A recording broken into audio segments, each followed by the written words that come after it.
यजमान वर पक्ष के कौन है? 2। आप यहाँ आके खड़े हो जाइए।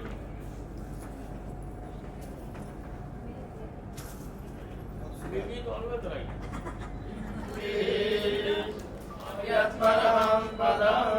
अच्युत गोत्रोत्पन्नाय श्रीनिवास परब्रह्मणे नमः।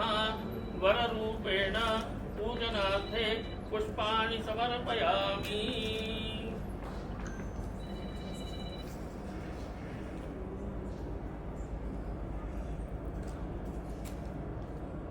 मंत्र बोलो। हरि रक्षो हरणं वरदहनं वैष्णवीमिदमहन्तं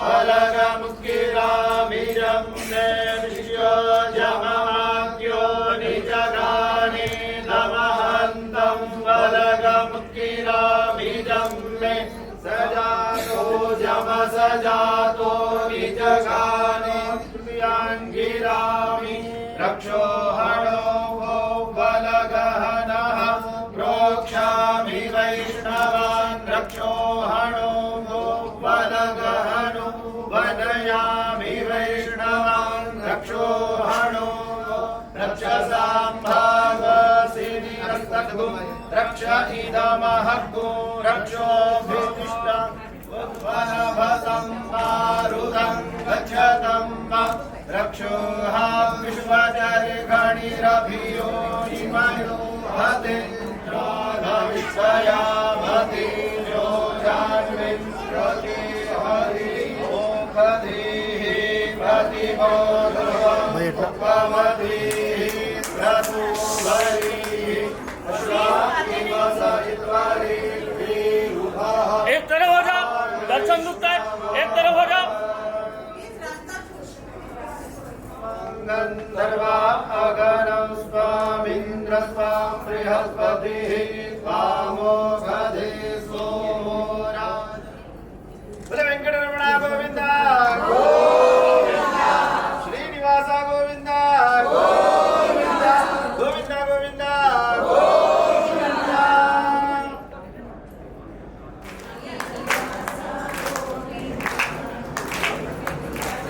बोले वेंकटरमण गोविंद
दूल्हे राजा का स्वागत।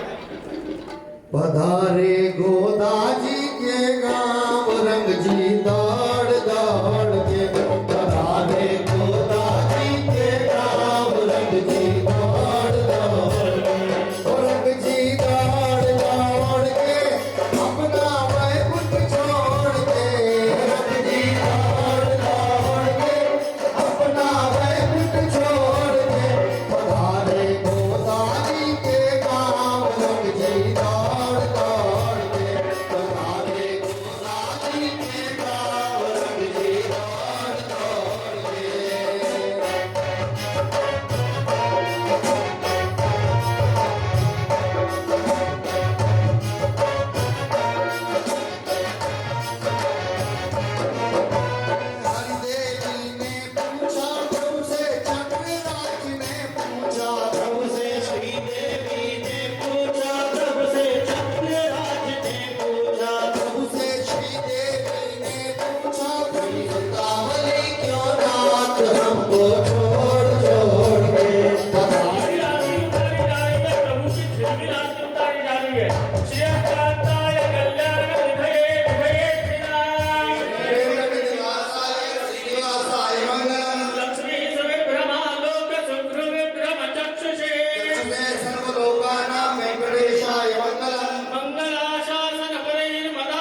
भगवान नारायण।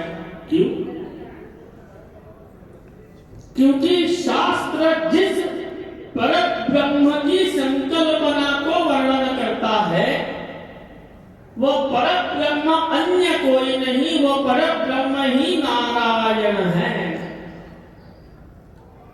और उन नारायण का वर्णन किया गया है।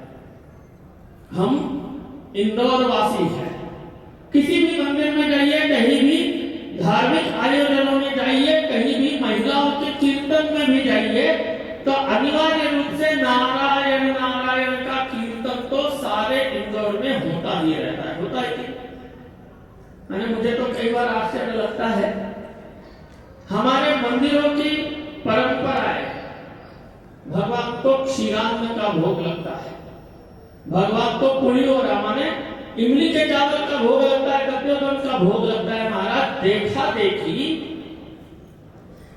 अब इंदौर में लोगों ने तो भैरव महाराज को भी दध्योदन खीरान फूले का भोग लगाना चालू किया, साईं बाबा को भी चालू किया। लेकिन मंदिर चाहे साईं बाबा का हो, चाहे भैरव जी का हो, चाहे शिव जी का हो, चाहे हनुमान जी का हो, जो भजन करने आते हैं, जो भजन गाते आते हैं, उनका बिना श्रीमन नारायण संकीर्तन किए बगैर उनका निवाह कहीं भी नहीं होता। एक बार तो नारायण का कीर्तन पूरे 3 घंटे में होता ही है। और आइए, हमारे भगवान यहाँ विराजमान है, हम यहाँ पर भगवान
हमारे यहाँ पहले एक पद्धति थी, आदमी कहीं उलझ जाए, किसी का पैसा वैसा ले लिया, अथवा जैसे ब्याह हो रहा है, ये ब्याहियों की मिलनी हो गई है, एक दूसरे से गले लग से फोटो खिंचा लिए इन्होंने। तो पहले होता था कि अड़गे लड़के वाले कि ये चाहिए, ऐसा चाहिए, वैसा चाहिए, वैसा चाहिए।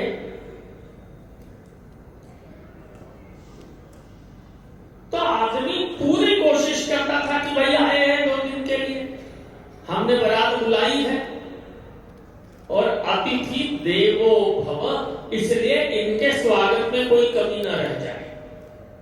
अपने जी भर के प्रयत्न करता था आदमी की कोई कमी न छूटे। लेकिन फिर भी यदि कोई मामला गड़बड़ हो जाए तो आखिर आखिर में ये पद्धति थी कि भाई दुल्हन का पिता अपनी पगड़ी निकाल के रख देता था कि भाई मेरी पगड़ी अब आपके चरणों में है, चाहे तो लाज रखो, चाहे तो लाज उछाल दो। पगड़ी हाथ में रखी क्या किसी ने? पगड़ी भी रखी तो कहां रखी जाती थी? चरणों में। क्यों? क्योंकि चरणों का मतलब है टोटल सरेंडर, संपूर्ण समर्पण। और जब तक जीवन में संपूर्ण समर्पण का भाव नहीं आएगा, जीवन और कार्य यशस्वी नहीं होता है। बिना समर्पण के कोई भी कार्य आनंददायी नहीं होता। या मुझे चाहिए, बिना समर्पण के कोई भी कार्य संपूर्ण फल देने वाला नहीं होता। संपूर्ण समर्पण चाहिए। फिर चाहे वो भगवान की सेवा हो, भगवान का अनुष्ठान हो, भगवान का नाम हो, सामाजिक कार्य हो, चाहे अपने घर के एक दूसरे के संबंध ही क्यों न हो, जब तक संपूर्ण समर्पण नहीं है तब तक कार्य यशस्वी नहीं होता है। और ये समर्पण का एक अत्यंत उत्तम उदाहरण हमारे सबके समक्ष उपस्थित है वनबंधु परिषद के माध्यम से, कि मेरा तो पेट भरा हुआ है, लेकिन मेरे में से ही थोड़ा दूसरे को देके यदि उसकी भी क्षुधा शमन होती हो तो मैंने उसके लिए पूर्ण प्रयत्न करना चाहिए। और कल ही हमने सुरेश जी आए हुए हैं, संपूर्ण भारतवर्ष के कार्य को प्रधानता से देख रहे हैं, रमेश, तो उनके मुखारविंद से हमने सुना कि 2000 नहीं 2 लाख एकल विद्यालय पूरे हुए हैं। ये वो एकल विद्यालय है जहां गांव में कोई सुविधा नहीं है, वहां जाके बच्चों को सुशिक्षित करना, बच्चों को देश प्रेम से ओतप्रोत करना, बच्चों को जीवन जीने की कला सिखाना और हमारे जो सनातन की रीढ़ है उसको मजबूत करने का काम गांव गांव तक जाकर वनबंधु परिषद के माध्यम से विगत 25-30 साल में 40-45 साल होने हैं। 89 बॉर्न में तो 11 साल वो और 26 साल ये 37 ईयर्स अखंड कार्य चल रहा है वनबंधु परिषद। और टोटल डेडिकेशन, संपूर्ण समर्पण के बगैर ये कार्य खड़े नहीं होते। और वही संपूर्ण समर्पण का भाव भगवान के चरणों के ही एकमात्र जगह है जहां संपूर्ण शरणागति होती है।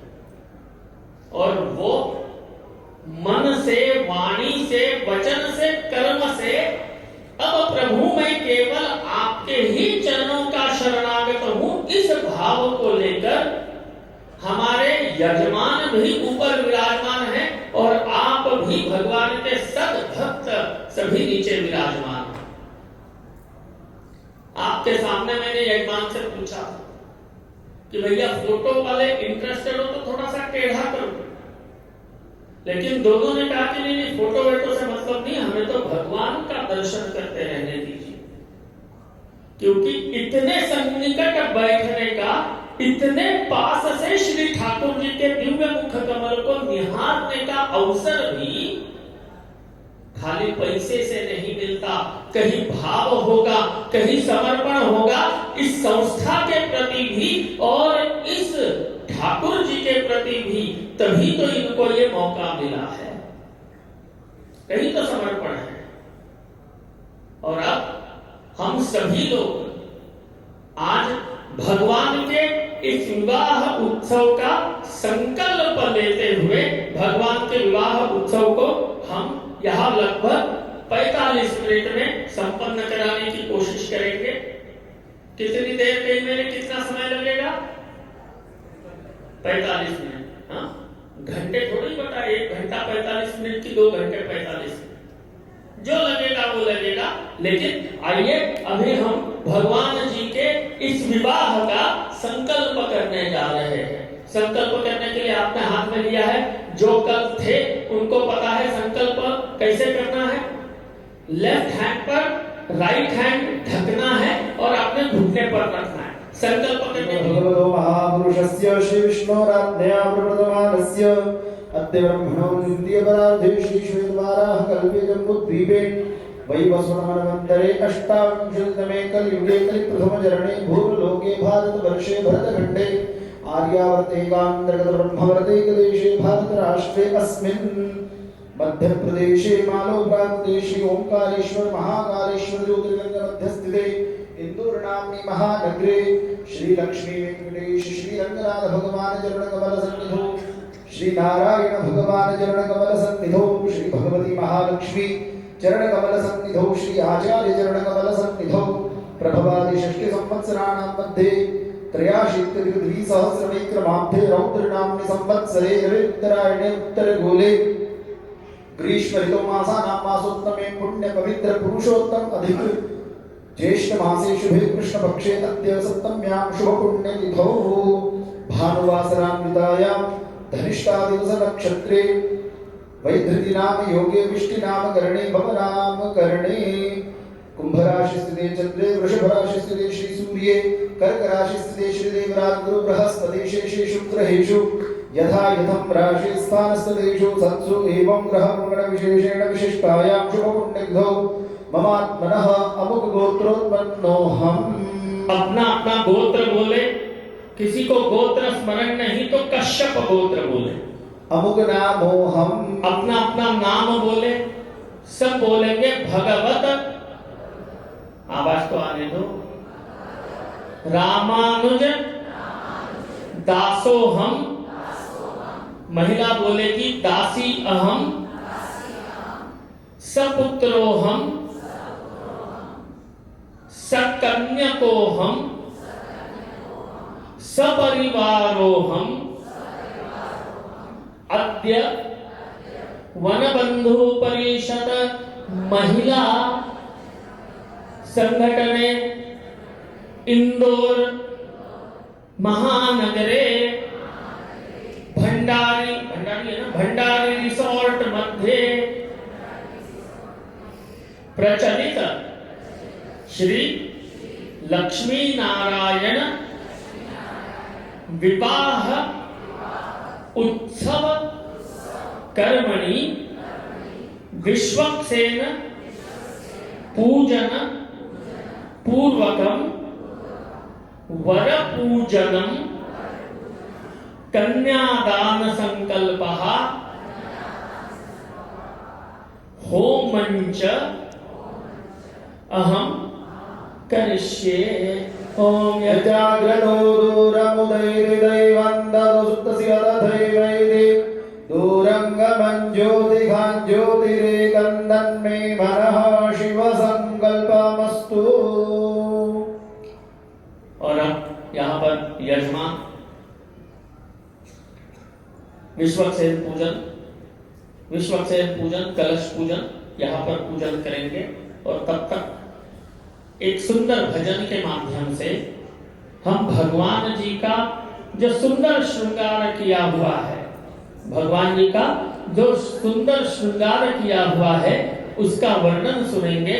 भगवान जी के इस दिव्य श्रृंगार का बहुत सारे तो संस्था के ही हैं, बहुत सारे गणमान्य जन भी है। 31,000 रुपए एक विद्यालय का, एक एकल विद्यालय का 31,000 रुपए पूरे वर्ष का खर्चा होता है। खर्चा तो बहुत होता है, लेकिन अगर टोकन 31,000 रुपए मात्र पूरे वर्ष के लिए लिए जाते हैं। और मैं आप सभी से आवाहन करता हूं, मैं आप सभी लोगों से, सभी भक्तजनों से आग्रह करता हूं कि हम अक्षत झंवर जी और रवि झंवर जी इन दोनों ने मिलकर 11 एकल विद्यालय का संकल्प में भगवान के चरणों में अर्पित किया है। मैं इन झंवर परिवार से भी अत्यंत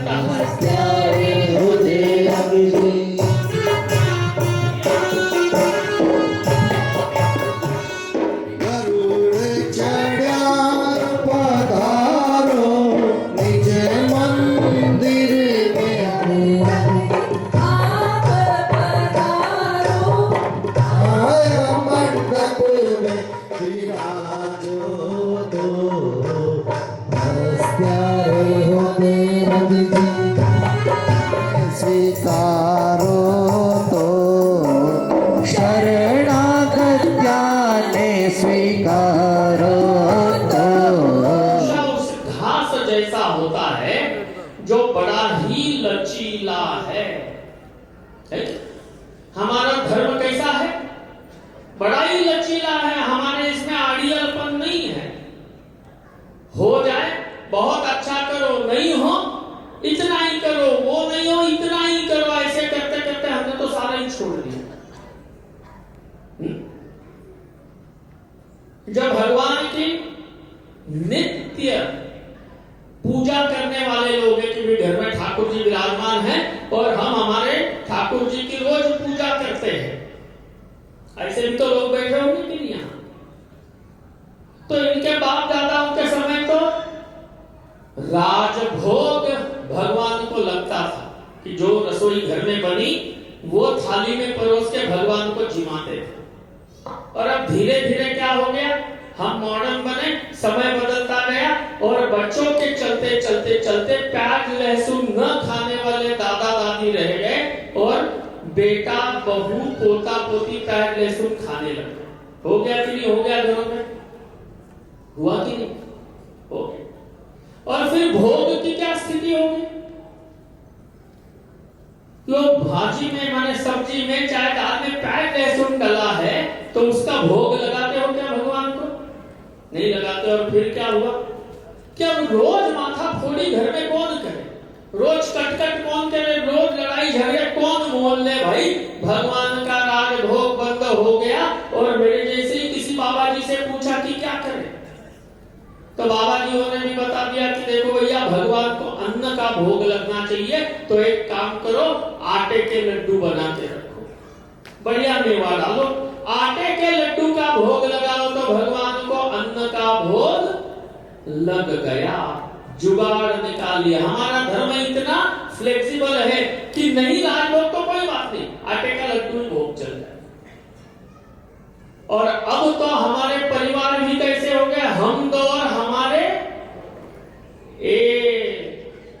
और कुछ दिन बाद तो महाराज विवाह संस्था पर ही खतरा मंडराने वाला है, क्योंकि हमारे इस भारतवर्ष में जहां जन्म जन्म का साथ है तुम्हारा हमारा गाया करते थे, वहां पर लिव इन भी एक्सेप्ट होने लग गए। विवाह की आशा ही नहीं, अपेक्षा ही नहीं, बस आनंद और उपभोग, इतना ही जीवन बचा, लिव इन। ऐसी दुर्दैवी स्थिति तक हम आ गए कि लड़कियां अपने बच्चों को साल भर मां दूध भी नहीं पिलाती है, गाय का चालू कर देती है, बोतल का चालू कर देती है, न जाने क्या क्या हो गए, फ्लेक्सिबल हो गए। लड्डू भोग भी छूट गया और फिर आ गए भगवान के भोग की कटोरी में। आरती पूजा सेवा करते हो और भगवान को भोग लगाते हो कि नहीं कटोरी में? सवेरे भगवान जगन्नाथ है, भगवान दीन दयाल है, भगवान ब्रह्मांड के स्वामी हैं, लेकिन उन भगवान को भोग की कटोरी कितनी बड़ी होती है घर में? अपनी भी 3 उंगली नहीं जाती। और उस कटोरी में भोग कितना? आधा टूटा हुआ काजू का टुकड़ा, 2-3 किशमिश, 4-5 मिश्री दाने और एक तुलसी दल जीव लिए। कहा तो 56 भोग, कहा तो राजभोग, कहा तो लड्डू भोग, और वहां से जाते जाते मिनी भोग पर आ गए। आज भी हमारे तिरुचेरै से पधारे हुए स्वामी जी महाराज विराजमान है, यहाँ पर दिंडीगल से पधारे हुए स्वामी जी विराजमान है। दक्षिण में आज भी रवा इडली कोई नहीं लेता कि इडली माने चावल की। लेकिन हम ऐसे हो गए, साउथ इंडियन फूड में भी साउथ इंडियन को मात देती। उनकी 2 इडली पाओ तो पेट भर जाए, उस इडली को भी हमने क्या कर दिया, मिनी इडली, इतनी सी। और वो भी नहीं, जैसे पहले की पुरानी बाइया रात की बची हुई रोटी को दूसरे दिन चूर के छोक के दही या छाछ के साथ खाते थे, वैसे हमने उस इडली को भी छोक दिया।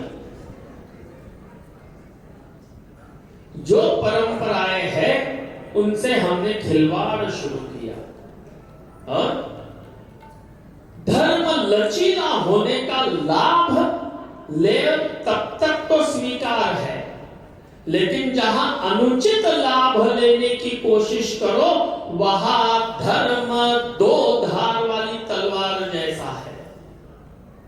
कुश धर्म का प्रतीक माना, जिसका विष्टर अभी इन यजमानों ने भगवान को समर्पित किया है। पंचविंशति कुशात्मकम विष्टरम। डाब, आप में से कितने लोगों ने अपने जीवन में एक बार ही सही डाब अपने हाथ में ली है? ऐसे कितने लोग हैं, जरा हाथ उठाओ। लगभग सभी। डाब कैसी होती है? लंबी लंबी घास, बड़ी मुलायम। सीधी उंगली फेरो तो मुलायम, और उल्टी उंगली फेरो तो उंगली कट जाती है। और यह धर्म का स्वरूप है। जब धर्म का सही मार्ग पकड़ के चले रहोगे, धर्म अत्यंत लचीला है, धर्म सभी के लिए अत्यंत सरल है। और जहां धर्म के विपरीत चलोगे, वो तुम्हारे डाब जैसी उंगली काटने वाला है। वैसे ही धर्म तुम्हारे पुण्य को नष्ट करने वाला बनेगा, क्योंकि वो धर्म नहीं रहता, वो क्या बन जाता है, अधर्म बन जाता है। और ये जो है क्या हो गया कि हम अपनी विवाह विधि को भी जानते नहीं। हमारा विवाह विधि कॉन्ट्रैक्ट है। ये शब्द सुनने में अटपटा लगेगा, हो सकता है आक्षेप भी होंगे, लेकिन कन्या पिता का भगवान के साथ माने वर के साथ का कॉन्ट्रैक्ट है। कन्या पिता कहता है कि हे भैया, आज तक तूने क्या नाच नाचे, क्या दिए लगाए, क्या किया, वो सब गंगा जी में, मुझे कोई लेना देना नहीं। लेकिन हाँ, मेरे दरवाजे पर मैंने आपको बुलाया है, अपनी कन्या देने के लिए बुलाया है। आइए, आपका स्वागत है। लेकिन स्वागत कब तक है? जब तक धर्म पर चलते रहोगे तभी तक तुम्हारा हम स्वागत करेंगे। धर्म पर जीवन भर चलते रहना है, ये उसे पुनः पुनः याद रहे। इसलिए कुश का विष्टर दिया जाता है कि सीधे चलोगे तो मार जाए, और उल्टा चलोगे तो दिक्कत आ जाए। और वो कुशा का विष्टर देने के बाद, विष्टर के बाद दिया जाता है मधुपर्क। मधुपर्क घी, शहद और दही तीनों को समान मात्रा में मिलाकर वर को दिया जाता है कि आप इसे प्राशन कीजिए, पीजिए। आजकल के जो मॉडर्न बहुएं घर में आ गई ना, ये बड़ी अच्छी है, पढ़ी लिखी है, बहुत एक्टिव है, बहुत दौड़ दौड़ के बाजार के काम करने वाली है। और मेरे जैसा एक हाथ मिल गया तो बुद्धिमान भी। क्योंकि आजकल जो छोरियां है ना, उनको मैं कह देता हूं कि छोरी कुछ कर चाहे मत कर, करेले की सब्जी भी मम्मी जी आपके हाथ की बड़ी मीठी लगती है करके जाके गले में पड़ जा सास के पहले दिन से कि मम्मी जी आपके हाथ की बड़ी अच्छी लगती है, तो जीवन भर सास के हाथ की खाने मिलेगी। आजकल नया जमाना, बहुओं से पूछा, एक जगह गए, वो लड़की देखने दिखाने, वो बात हो गई, कोई गलती से पुरानी बाई पूछ ली कि बेटा तुम्हें क्या क्या बनाने आता है, पहले पूछा करते थे लोग, लेकिन आजकल की लड़कियां जवाब देने लग गई, मम्मी जी मुझे तो बस सेल्फी लेने के लिए मुंह बनाने आता है, इसके अलावा मुझे कुछ नहीं। कैसे कैसे तो मुंह बनाती है? कहा गए वर को, नारायण को, जो दूल्हा है, जो सरकार है, उस दिन का जो सेंटर पॉइंट है, उसे मधुपर्क पिलाया जाता है। और सब याद रखो, अपने अपने घरों में करो। इसलिए बिल भरने में विश्वास रखने लग गए, स्किन प्रॉब्लम होने लग गई, डाइजेशन प्रॉब्लम होने लग गई, बाल सफेद होने लग गए, चेहरे पर झुर्रियां पड़ने लग गई, विषाक्त वातावरण का परिणाम शरीर पर होने ही लग गया। लेकिन रोज सुबह अपने बच्चों को, वो भगवान के भोग की कटोरी होती है ना, इससे जरा बड़ी कटोरी शहद, घी और दही बड़े अच्छे से फेंट के भगवान को भोग लगा के हर एक ने अपने अपने घर में एक कटोरी मधुपर्क रोज पीना चालू करो। आधे डॉक्टर के पैसे बचेंगे, ये साल भर में पता चल जाएगा। क्यों? क्योंकि नेचुरल ग्लो देने वाला, एंटी एजिंग, एंटी कैंसरस ऐसा ये रसायन है आयुर्वेद के हिसाब से। आजकल तो एंटीऑक्सीडेंट और एंटी एजिंग करके लोग न जाने कितनी ग्रीन टी पी गए कि एंटी एजिंग या एंटीऑक्सीडेंट है, लेकिन it is natural anti ageing and antioxidant कि जिसको लेने से शरीर में ताकत बनी रहेगी। क्योंकि कोई भी लड़की का बाप उसी लड़के को छोड़ी देना चाहेगा जिसमें शरीर में दम तो हो, ताकत तो हो। और इसीलिए भगवान को यहाँ मधुपर्क का समर्पण किया गया। और ये सब आप भी किए हो अपने यहाँ के शादी ब्याह में, पता ही नहीं लेकिन क्यों किया, कब किया पंडित जी ने। और पूजा भी करने वाले यजमान कलियुगी हो गए महाराज।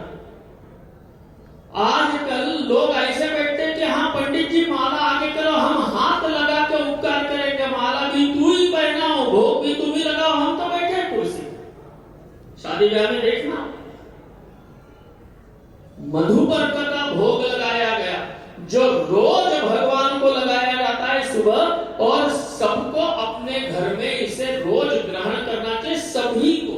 मैं डायबिटीज को, अखंड डायबिटीज को पिछले 21 साल से रोज की 16 से 17 गोलियां लेता हूं, इंसुलिन भी लेता हूं। लेकिन मधुपर्क लेने से शरीर में पंचगव्य का और मधुपर्क का इतना उत्तम फायदा होता है कि मैं बता नहीं सकता हूं। जबकि शहद मीठा है कि, लेकिन मेरे डॉक्टर ने मेरी गोलियां आधी कर दी। बस एक सुबह बची, एक शाम को बची मेरी डायबिटीज की गोली, नहीं तो पहले बहुत लेनी पड़ती थी। क्यों? मैं रोज मधुपर्क पीना शुरू किया। 11.6 HbA1c होती थी मेरी बिना मीठा लिए, वो HbA1c 11.6 से 6.9 पर आ गई। और यदि मैं यही क्रम जारी रखूंगा तो हो सकता है कि वो HbA1c 6.5 पर भी आ जाएगी।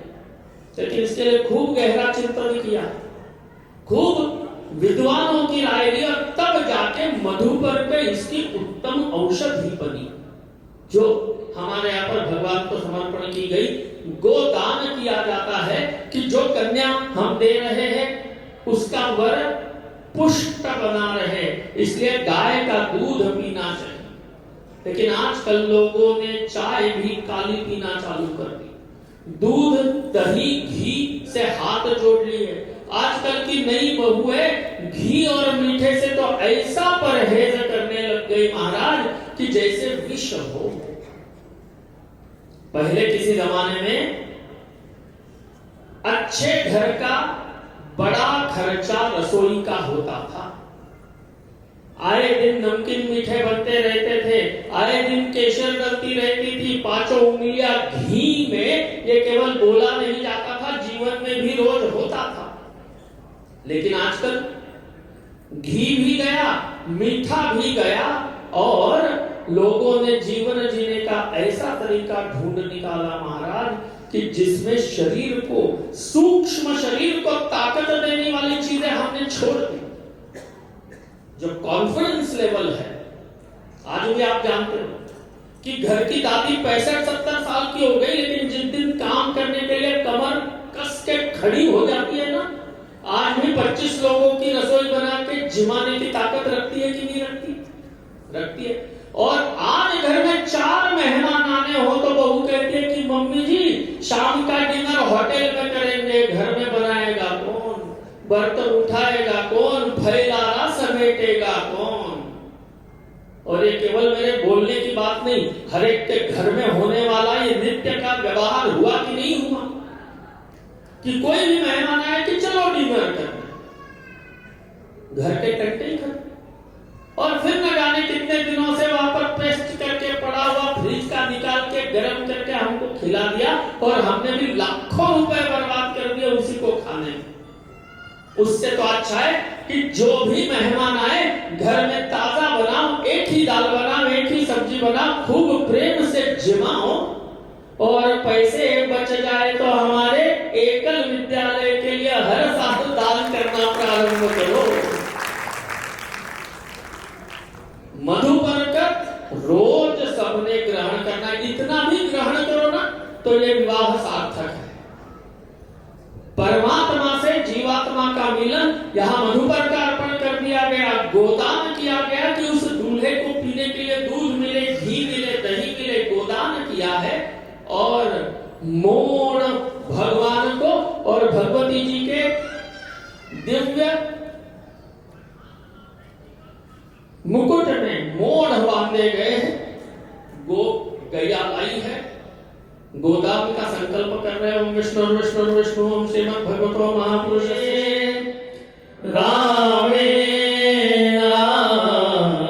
विहता निशाचर चमू रामाय तस्मै नमः।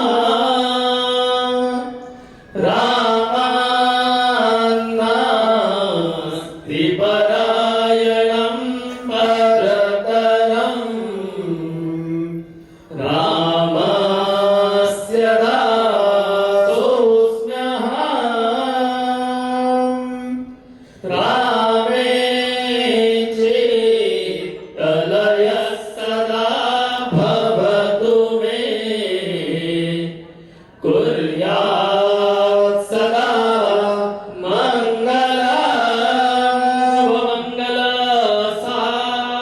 मंगलसावधान।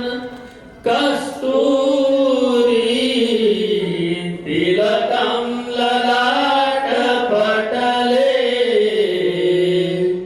वक्षस्थले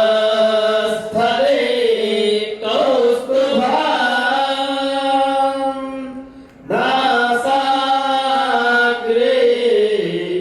वरमौक्तिकङ्करतले,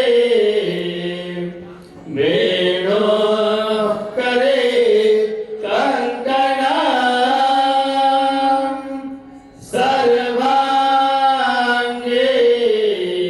हरिचन्दनं सुललितम्, कण्ठे च मुक्तावली,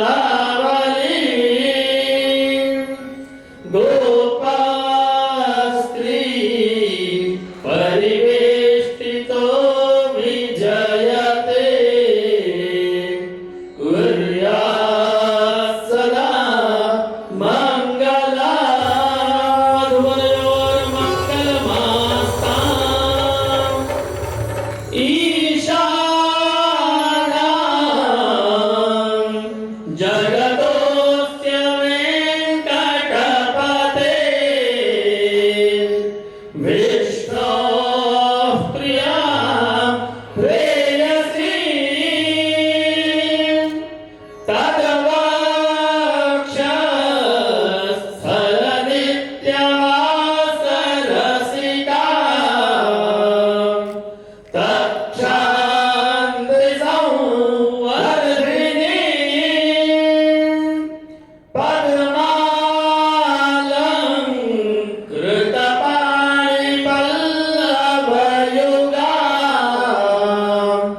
पद्मासनस्थां श्रियं वात्सल्याद्विगुणोज्ज्वलां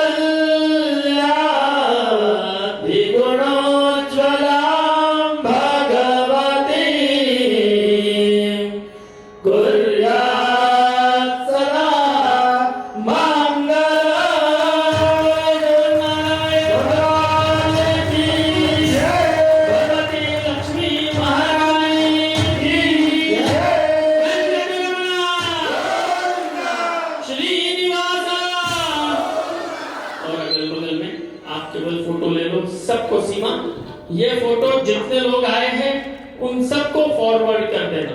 भगवान के वरमाला का फोटो सॉफ्ट कॉपी में आपको सबको फॉरवर्ड कर दिया जाएगा और सबके मोबाइल पे ये फोटो आपको पहुंच जाएगा। ये अच्छा सा ले लेना, क्योंकि मैंने लोगों को मना किया है, तो सब तक फोटो पहुंचाने की जिम्मेदारी अपनी है। और सबके मोबाइल नंबर होंगे, नहीं होंगे होते रहेंगे। और ये अत्यंत दिव्य यहाँ पर भगवान का उत्सव हम श्रवण भी कर रहे हैं, दर्शन भी कर रहे हैं और भगवान की सजाई उनकी सब सखियां, उनकी सब सखियां, खुदा बनी है दुनिया।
महालक्ष्मी जी को सोने का मंगलसूत्र धराया जाएगा।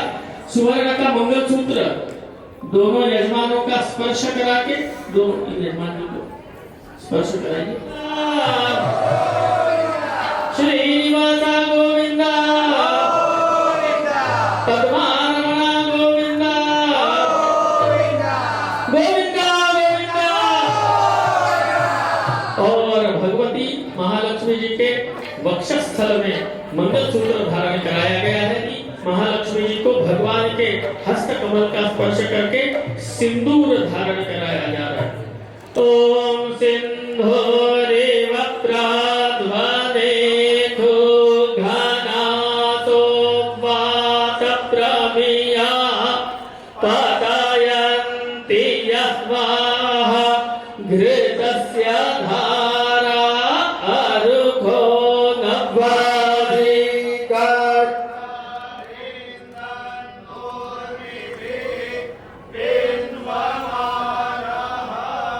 भगवती महालक्ष्मी को सिंदूर दान किया गया। बोलिए भगवती महालक्ष्मी महारानी की जय, श्रीमान नारायण भगवान की जय।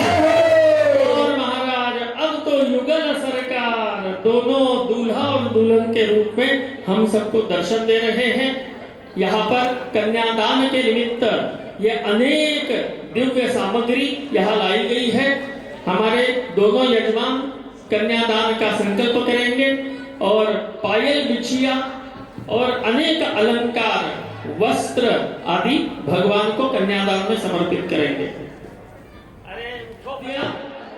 लक्ष्मी नारायण विवाह कल्याण उत्सव समये मध्याह्न काले अस्मिन् अधिक मासे पुरुषोत्तम मासे अखंड लक्ष्मी नारायण कृपा कटाक्ष सिद्ध्यर्थे भगवत कन्यादान निमित्तकम किंचित हिरण्यादि द्रव्यम अहम समर्पये।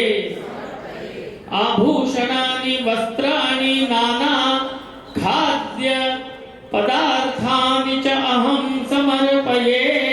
बोलिए श्री लक्ष्मी नारायण भगवान की जय। और अब यहाँ पर दोनों यजमानों के हाथ में दीपक देके जो जहां खड़े हैं वहीं से इनकी आरती कराते जाएंगे और आप क्रमशः ऊपर आके दर्शन करते जाएंगे। और जो कन्यादान के लिए आप अपने हाथ में लेके आ रहे हो, यहाँ एक थाल रखो, उस थाल में वो डालते जाएंगे और कन्यादान संपन्न कराएंगे। आइए आरती दे दो दोनों के हाथ में एक। हाँ दीपक दे दो। रंगनाथ की होवत है आरती, श्री रामानुज भास्कर जी करते हैं आरती, श्री रामानुज भास्कर जी करते हैं आरती। बातों की धूमधाम है बाजत है काली, बातों की धूमधाम है बाजत है काली। भक्तों ने अति रानी लागे माने कालो कालो जमुना जी वो पानी लागे मीठे रस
मिश्री अपना कोई मिठाई ना भावे मन भागन मिश्री अपना कोई मिठाई जी बढ़िया ने भावे अब तो राधा नाम मलाई जी बढ़िया ने भावे अब तो राधा नाम मलाई वृष भानु की ललित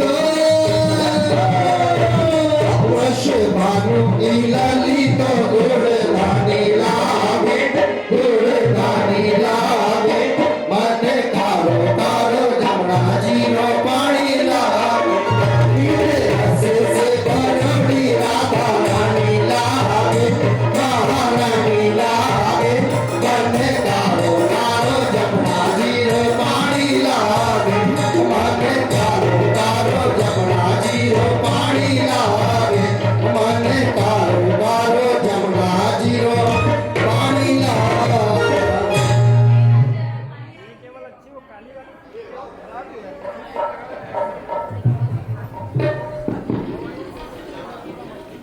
भैया आज का आनंद लीजिए। वन बंधु परिषद महिला समिति इंदौर के तत्वावधान में आज बड़े ही हर्षोल्लास से हमने यहाँ लक्ष्मी नारायण भगवान का विवाह महोत्सव संपन्न किया है। और अब सभी से निवेदन है